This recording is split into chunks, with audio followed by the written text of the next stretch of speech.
네, 사랑하는 성도님들, 우리가 지금 11장의 말씀 중에서 두 증인의 사건, 그것을 이제 묵상했습니다. 그리고 이제 14절부터는 그 내용이 완전히 달라집니다. 더욱 드라마틱한 심판의 장면이 나옵니다. 14절부터 19절은 세 번째 화, 그리고 일곱 번째 나팔의 선언이 내용이 됩니다. 이것은 어떤 재앙의 묘사가 아니라 하나님의 최종적인 주권 그리고 하나님의 영광을 드러내는 장면입니다. 자, 사랑하는 성도님들, 오늘 이 본문 말씀 통해서 하나님께서 끝까지 세상을 통치하시고 또 하나님의 심판과 구원이 어떻게 연결되어져 있는지를 우리가 염두에 두면서 말씀을 묵상하겠습니다. 첫 번째로 14절과 15절 말씀을 보면 셋째 화가 나옵니다. 자, 셋째 천사가 진노를 부었다라고 말하고요. 그리고 땅에 큰 소리와 우레와 번개와 그리고 진동이 있었다라고 기록하고 있습니다. 하나님의 심판이 세 차례의 화를 통해서 점점점 고조되고 있습니다. 앞에 나와 있던 두 화가 농업과 그리고 자연 환경을 흔들었습니다. 이번에는 하늘과 땅을 동시에 흔드는 그런 화입니다. 말씀을 보면 큰 소리, 우레, 번개, 지진, 사랑하는 성도님들, 이런 표현들은 구약에서도 하나님의 심판을 그리고 하나님의 임재를 나타냈던 상징들입니다. 15절 말씀을 보면 15절에 일곱째 천사가 나팔을 불매 하늘에 큰 음성들이 나서 이르되 세상 나라가 우리 주와 그의 그리스도의 나라가 되어 그가 세세토록 왕노릇 하시리니. 자, 여기서 강조되는 것은 하나님의 통치는 세상의 권력의 몰락과 동일하다라는 것입니다. 세상의 통치라고 표현될 수 있는 어떤 그런 권력과 정치와 경제와 문화와 이런 모든 권세들이 무너지고 이제 옛적부터 영원토록 그리스도께 속한다라는 선언입니다. 자, 사랑하는 성도님들, 이 장면은 시간의 끝에 드러날 종말에 나타날 하나님의 승리를 예고하고 있는 것입니다.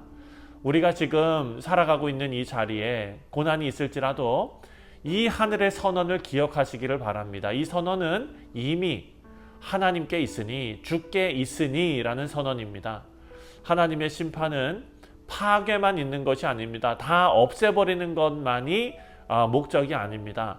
이것은 정의를 회복하고 질서를 재창조하기 위한 수단이다라는 것을 우리는 알아야 합니다. 하나님께서는 세상의 죄악과 그리고 불의를 그냥 두지 않으십니다. 때로는 우리의 삶에서 겪는 고통과 그리고 무너지는 것들, 그것은 하나님께서 우리를 더 깊은 통치로 이끄시는 과정일 수 있습니다. 하나님은 늘 선하시기 때문이죠.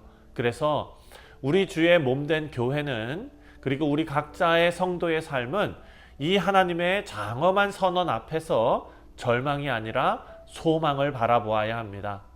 우리가 기대하는 나라, 이것은 하나님이 세운 나라, 사람이 세운 나라가 아닙니다. 하나님께서 세우신 나라, 하나님께서 친히 세우시는 그리스도의 나라이다라는 것을 기억하시기를 바랍니다. 두 번째로 일곱째 나팔이 나오는데요. 16절과 17절 말씀을 보면 일곱째 천사가 나팔을 붑니다. 천둥의 소리가 하늘에서 나오는데 땅이 시끄러우고 땅이 진동한다, 지진이 일어난다 라는 내용입니다. 일곱 번째 나팔은 요한계시록 전체에서 어찌 보면 땅과 하늘이 다 흔들리는 극적인 순간 중에 하나입니다.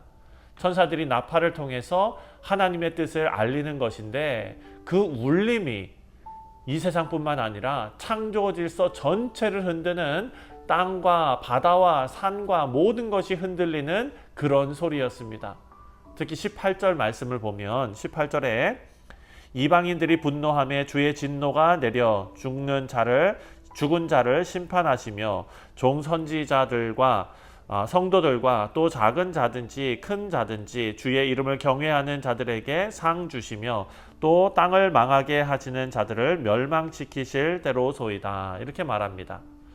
자, 이 메시지는 어떻게 보면은 전형적인 성경에서 나오는 주제 아닙니까? 큰 자가 작아지고 작은 자가 커지고 첫째 된 자가 나중되고 나중된 자가 먼저 된다. 세상은 하나님의 공의 아래서 심판을 받습니다. 하지만 하나님의 백성들, 하나님의 자녀들은 결국 높임을 받는 자들입니다. 복음은 권력의 반대에서 일어나는 하나님의 나라입니다. 세상의 역사에서 심판은 끝인 것처럼 보입니다. 하나님의 나라의 시선에서는요, 심판은 시작입니다. 그리고 그것은 회복의 시작입니다. 우리 사랑하는 성도님들, 우리는 이 땅의 혼돈을 보면서 다 두려워하고 걱정하고 이런 것에 사로잡히는 것이 아니라 하나님의 공의를 신뢰하면서 찬양할 수 있어야 합니다. 진짜 신앙은 심판 앞에서도 하나님을 예배하는 것입니다.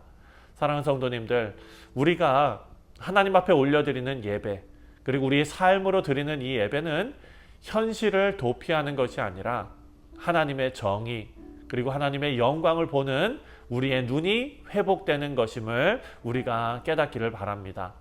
마지막 세 번째로 19절 말씀을 보면은요, 19절에 이에 하늘에 있는 하나님의 성전이 열리니 성전 안에 하나님의 언약궤가 보이며 또 번개와 음성들과 우레와 지진과 큰 우박이 있더라. 아멘. 자, 이 마지막 장면을 보면은 천지와 우주의 모든 것들이 다 등장합니다. 하나님의 장막이 열렸다, 이렇게 말합니다. 사랑하는 성도님들, 하나님의 장막이 열렸다는 것은 이 구약에 우리가 생각했던 장막, 성막, 성전, 이 장면이 회복되었다라는 뜻이죠. 구약에서 하나님의 임재의 상징이었던 것이 성막이었습니다. 이것이 열렸습니다. 이런 선언은 하나님께서 끝까지 하나님의 백성들과 함께 하신다라는 강력한 약속입니다. 이 약속이 오늘날 우리에게도 적용되는 줄 믿습니다. 그리고 여기에 번개, 음성, 우레, 그리고 지진, 땅의 흔들림, 큰 우박, 이런 것까지 다 더해지는데요. 이것은 이런 장면들이 어디에서 생각됩니까? 출애굽의 어떤 장면들이 떠오릅니다. 순간순간들이 떠오릅니다. 솔로몬 성전의 헌당식의 모습이 떠오릅니다. 마지막 날에 장막의 공포와 그리고 하나님을 경외하는 것과 존경과 이 모든 것이 다 섞여 있는 장면입니다. 하나님의 임재와 공의와 그리고 하나님의 구원과 심판이 이제 하나로 다 드러나는 그런 예배의 현장입니다. 우리 사랑하는 성도님들, 하나님께서는 약속을 절대로 잊지 않으십니다. 혼란과 심판의 날에도 하나님의 약속은 언제나 유효합니다. 그리고 그 언약은 눈에 보이는 현실보다 더 견고하게 진행되고 있음을 믿으시기 바랍니다. 그래서 우리는 하나님의 언약에 피해야 합니다. 하나님의 언약으로 도망쳐야 합니다. 그분은 하나님께서는 결국 하나님의 백성들을 기억하시고 또 하나님의 백성들을 위해서 성전의 문을 여시고 은혜의 임재를 회복하시는 분이십니다.